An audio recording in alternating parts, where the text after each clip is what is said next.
মেয়ের জন্য সকালবেলা পরোটা ভেজে নিতেছি। রেডি পরোটাগুলো যে এই যে এইটা প্যাকেটটা রেডি থাকে, 5 পিস করে থাকে। তো আমাদের খাওয়া শেষ, আমিও খেয়েছি, মেহেরের পাপাও খেয়েছে। তো এখন ভাবলাম যে মেয়ের জন্য একটা ভেজে নেই। তো তাও গরম দিয়ে দিয়েছি, এখানে দিয়ে দিলাম। তো এগুলো থাকলে অল্প সুবিধা হয়, কিন্তু এগুলোর ভিতরে তো তেল দেওয়া থাকে, সব সময় খাওয়াটা আবার ঠিক না। তো মেহের বসে আছে খাওয়ার জন্য। আজকে মেহেরের ছুটি, সেই জন্য মেহের একটু দেরি করে উঠছে। মরিয়ম, মেহেরের বাবা সবাই চলে গেছে।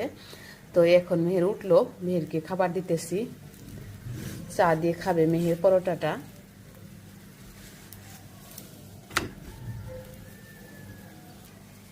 প্রায় হয়ে গেছে। আর আমার ভিডিওগুলো কেমন লাগে অবশ্যই কমেন্টে জানাবেন প্লিজ। আপনারা সবাই আমাকে একটু সাপোর্ট করে আমার চ্যানেলটা সাবস্ক্রাইব করে আমার পাশেই থাকবেন। এই তো রেডি হয়ে গেছে একদম, কি সুন্দর খেতেও ভালো। খেলাম আজকে মজা করি, চা দিয়ে দিই। আমি কিন্তু চা থাকি না, আমার বাচ্চা, আমার হাজবেন্ড সবাই এইভাবেই খেয়ে অভ্যস্ত। এই তো আমার আম্মু করতেছে ঘুম থেকে উঠে। আম্মু তাকাও।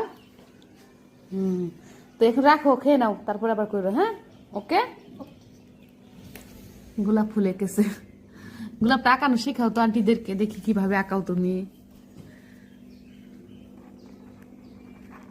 এই দেখুন আমার মেহের কিভাবে গোলাপ ফুল আঁকে, দেখছেন সবাই?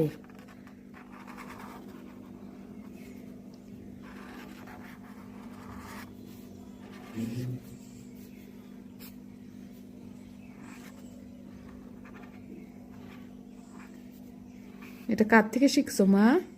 পাপা। ও এখানে দেখি বাটারফ্লাই এঁকেছো।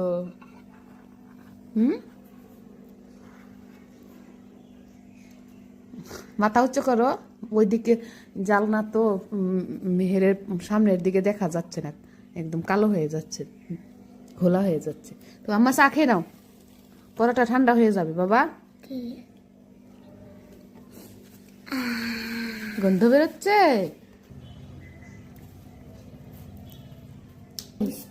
টেস্টি।